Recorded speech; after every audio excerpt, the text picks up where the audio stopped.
Hello, everybody. I'm Larry Ridley, and this is the NFL on EA Sports. It's hard to imagine this not being a fun game to watch. It's the Browns going up against the Broncos. So let's get you out to Denver for the call of our game.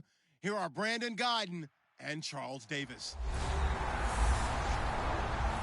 All right, Larry, we are a couple miles west of the Colorado State Capitol building as we come to you from Sports Authority Field at Mile High here in downtown Denver. Today, we're set for a good AFC matchup between the Cleveland Browns and the Denver Broncos.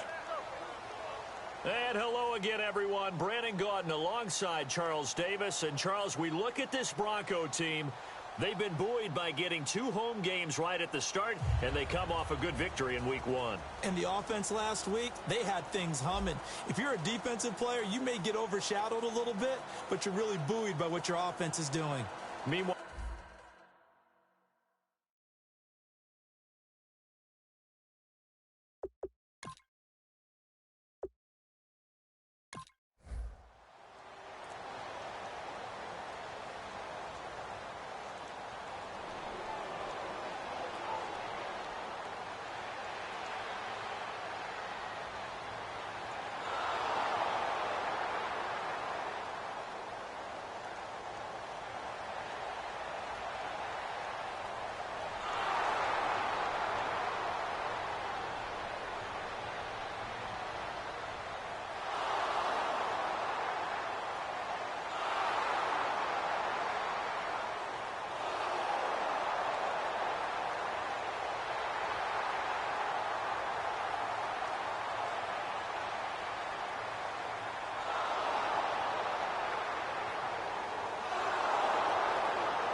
It looks like a nickel set now for the Browns on third down.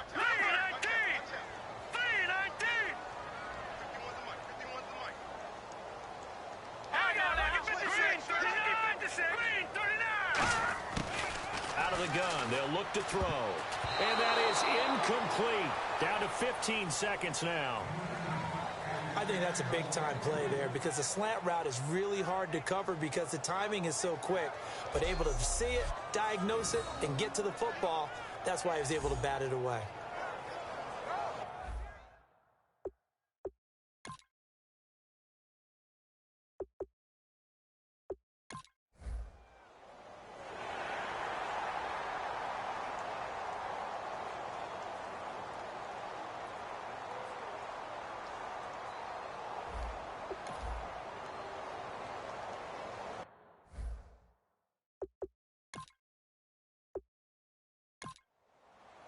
The Broncos kickoff unit out there to kick this one away. This fielded at the 2. And he'll make it across the 20 as his guys will set up shop at the 23-yard line.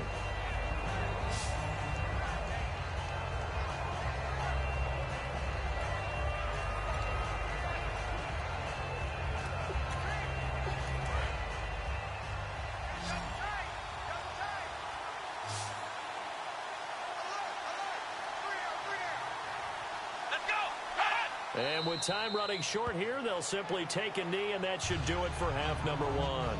So we have reached halftime here in what's an 8-point game.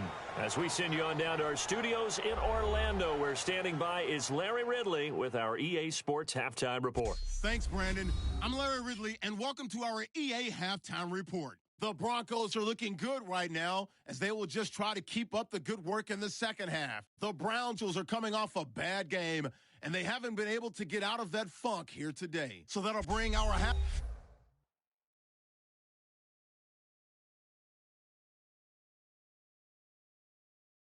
report to a close. Both teams appear ready for the fight ahead, and we resume action here in quarter number 3. That'll be taken in the end zone.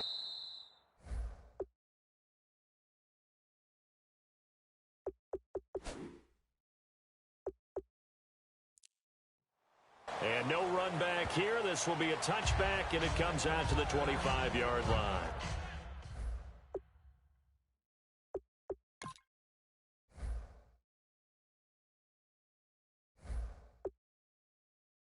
Here comes the Broncos offensive unit here as they'll have it first to begin this third quarter. They have the lead. Now they'll be looking for some separation here as we begin the third quarter. I like the way you term that because now I think they go a little bit deeper into their playbook. They like what they did in the first half. That worked okay. But in order to get the separation that you just talked about, change things up a little bit. Change your tendencies. Try and hit them a little bit more with some things they didn't see in the first half. See if they do just that. And as a first-rounder, a lot of eyes on him, a lot of expectations. And he has to play well in his rookie year. Those days of coddling guys and bringing them along slowly, those days are long gone. When you're drafted in the first round, they expect you to play right away. And the community's eyes and fan base, they'll be on you the entire way. They added a lot of talent to a roster that really needed an infusion of youth. They got a very good infusion of youth. And they didn't really reach to get anyone as well. They stuck to their draft philosophy, got the best players they could at the time they were drafting, and inserted them into their lineup.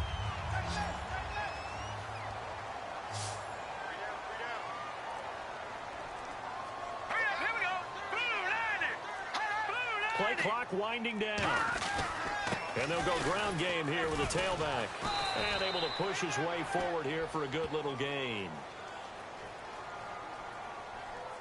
Holding offense. So oftentimes you see defensive holding. Here it's offensive holding for the flag. Following the flag, 1st and 20 now. Here we go now. 3-19.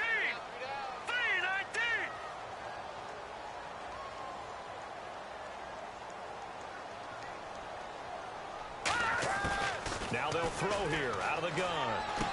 Wide open receiver complete. That puts a good dent into their first down setback. It's a pickup of 16. That was a nicely run slant route, and what the receiver's trying to do is make the defender think he's going upfield for a deeper route, and then breaks it off, usually after about 3 to 4 steps, and cuts towards the middle of the field. And now what he's trying to do is use his body to keep the defender away from the football and get the quarterback a really nice target. And he'll be brought down, it looks like right at the 40. One thing I can say pretty safely, that route is not called if you don't have a guy who can throw the ball and put some mustard on it. Because if you're going to lollipop it in the middle of the field, bad things usually happen. It takes a strong-arm guy who can rifle it in there, and they were able to successfully complete that one. And this one's going to go the wrong way, losing yardage back at the 42. That's going to go as a loss of 2, and it'll be second down. It's already 2nd and 12. The defense hoping to push them back more. Well, on that play, the expression, don't blink, you might miss something, certainly applied. That was fast. Defense diagnosed the play, and it was over in a heartbeat. And this one's incomplete. And he's certainly not a guy that drops that football very often. Indeed, because that's a bit of a surprise. I know he's in the middle of some traffic, and people, bodies all around him, but he usually has the focus to haul that one in. So now a 3rd and 12 with an extra defender here in the secondary. A nickel look. From the shotgun, he'll look to throw. Dancing to his left. And he can't find a receiver, and he's brought down. It's a loss of 10 on the sack, and it leads to 4th. Well, they went with the nickel. They throw in an extra defensive back. Coverage was very good. Yeah, it was exactly as you would expect. A passing down. You bring in the nickel package. Just as you described, the coverage was excellent and allowed one of their linemen to end up getting to the quarterback. The Broncos send out their punter now as he'll kick it away for the 2nd time.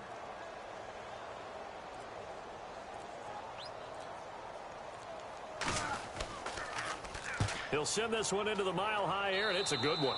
And this punt goes out of bounds, and it'll be marked inside the 40. A look at the offense now here, coming back out on the road for their first possession of the second half. They were able to get the stop defensively, and now a chance to turn that into points on the offensive end. Can you imagine what...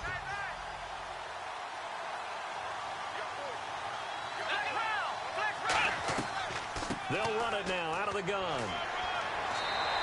Call it no gain on the play, and it'll be 2nd down. They were stopped on that play. We've had plenty of carries all afternoon.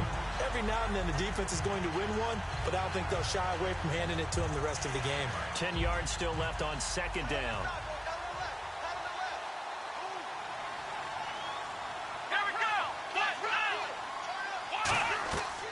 They'll run it now out of the gun.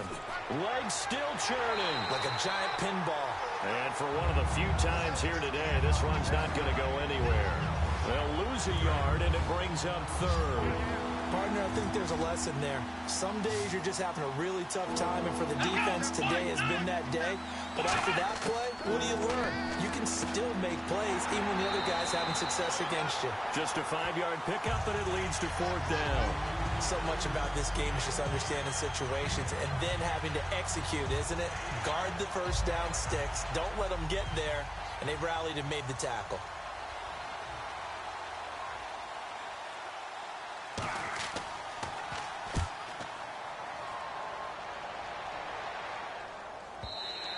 And a bit of a mistake there. This is well into the end zone for a touchback.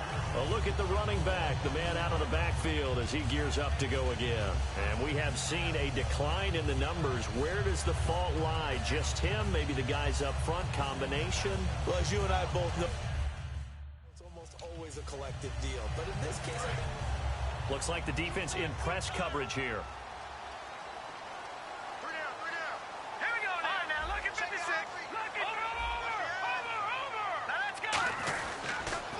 And on the ground they go with a running back.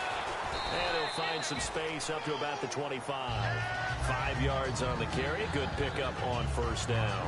In my book, that's running the ball well, but with intelligence. How about him keeping the clock moving, staying in bounds? Yeah, even though it's the 3rd quarter, you're thinking ahead, aren't you? This is where your running game can really help you with a lead in the 2nd half. I agree totally. It's not just end-of-the-half situations that you worry about the clock. It's throughout the game. And with a lead, stay in bounds. Make them fight harder to try and catch you. It's a loss of 2, now 3rd down. A pass for negative yardage, obviously no good. Maybe he shouldn't have thrown it, or maybe he shouldn't have caught it. And I think we were seeing it at the same time, weren't we?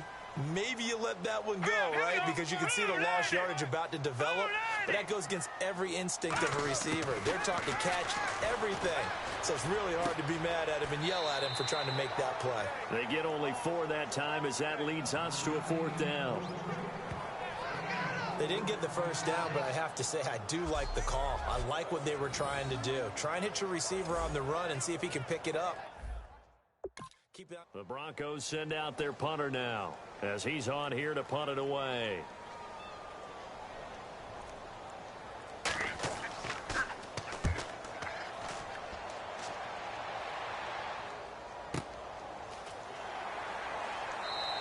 A 47-yard punt, maybe a couple on the return. And the Browns will take over 1st and 10. And now Cleveland geared up to take the field. And they're coming off a 3-and-out, my friend. I think they've got to look at that play sheet and go to a spot that they haven't gone before.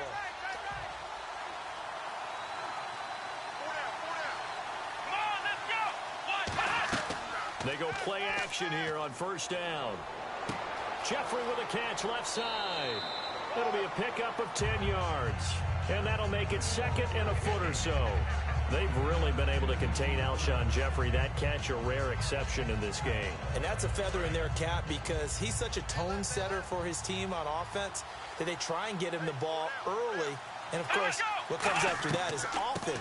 And for them to limit him and him not catch a ball until the second half, it's a big reason why his team is behind on the scoreboard. And that's one of the few times they've been able to contain him. He's had a heck of a game, and maybe he's getting a little bit tired from how many times he's carried the ball. But I always think back to what all those old coaches say. The ball's not that heavy. Keep carrying it, kid. They'll run it now out of the gun. And he'll get this up to about the 38-yard line. And give him 4 yards there. It'll be 2nd and 6. Not a run that you're going to write home about, but still a good 1st down run. That's what an offense calls staying on schedule.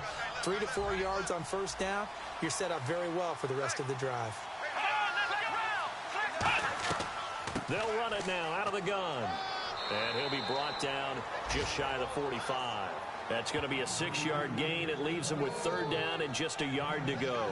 And that looked like some pretty easy yardage there right up the gut. And he's a guy that has some height to him. So when you don't have to drop a shoulder or create or get through contact or trash, it makes it a lot easier to stay upright, see the field, and make a run as we just saw there.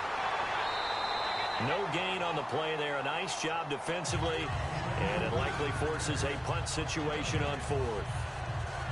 It's hard to call that run a win for the offense, but in a lot of ways it was. Hitting the backfield, fights his way back. He ends up with no gain, but it certainly could have been a whole lot worse. He gets this one away, and boy, it's another boomer. And not what he was hoping for there, as this will hit in the end zone for a touchback. And coming out now, the Broncos. They're out in front. Last time they had to punt it away. We'll see if they can add to their lead now. They don't want to go out and punt it away. Again, this team now wants to get a cushion. And on the outside, they're playing press coverage. Here we go now. 3-19. They'll run it now out of the gun. Up past the 25 to the 26, a gain of 5. First play of the drive, let's give credit all around. Excellent blocking, but the guy carrying the ball, he was the finisher. A really nice run. They'll come out in the pistol. Now let's go. No. Check. Patriots. And the play clock's running down. Again, we'll see the pistol here.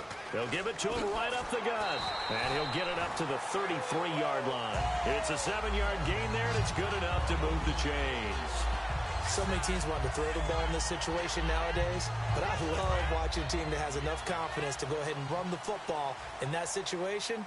That's almost a tendency breaker. Here we go. Now let's go. Gone. Here we go now. Green, 39. Back to throw now on 1st down. And he's got it. Got his man on the end route. Complete. 7 yards, the pickup on the pitch and catch. One of the selling points of the end route is it gives the quarterback a really nice sight line to his receiver and almost on a direct shot able to throw the ball into the middle of the field and have a great chance of success as they did on that play. They'll need to get the play off quickly. They'll set up to throw. Throwing right, and that's complete. And he'll be brought down right at the 45-yard line. 5 yards is the pickup there as that extends this drive. When you see zone defense and you know you've got a drag route on as your primary call, you've got to be really careful as a passer about how far you let your guy go because he might wander into some tough coverage. All right, here we go. Blue 90.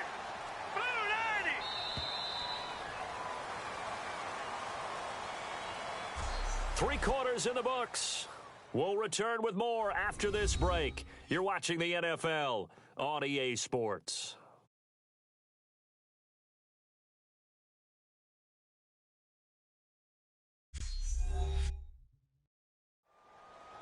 Back now at the home of the champs, Sports Authority Field in Denver.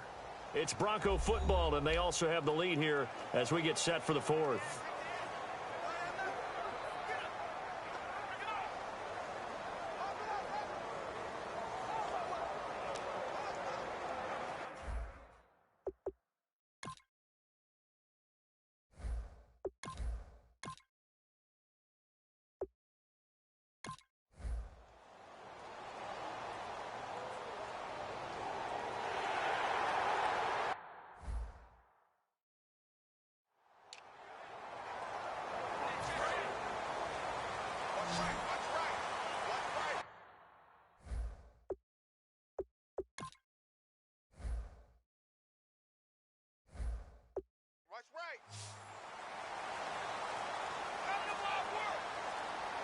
Let's go.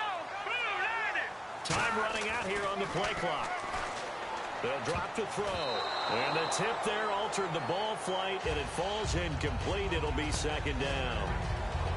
Anytime a ball's thrown in the middle of the field and it's popped up in the air, I expect someone to catch. It doesn't matter whether it's offense or defense because there's usually a great amount of bodies in that part of the field. In this case, no one came up with it. He'll try again with the arm here on 2nd down. It's a short one here, complete to his tight end. 6 yards is the pickup, and that'll lead to a 3rd down. When you execute a drag or a crossing route really well and give them a chance to let it develop a little bit, you can gain some significant yardage hitting your tight end on that one. And it looks like we've got a dime set here defensively. 6 DBs in the game. 39. They'll look to throw again. And a quick throw here, that's complete. And he takes it down to the 13 and picks up the 1st.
And Charles, I think when the schedule comes out, all teams, no matter where they're predicted to finish, talk about protecting your home turf. They were able to do that here in this one. Similar to a tennis match, right? Not letting them break your serve. That way you hold on to it. They got it done, and they feel very good about that victory. So for Denver, they use the favorable early schedule to their advantage as they move to 2-0. And they will hit the road next week to take on the New York Giants. Meanwhile, for the Browns, they'll drop to 0-2. And they'll be off to Minneapolis next week for a look at new U.S. Bank Stadium and a date with the Vikings.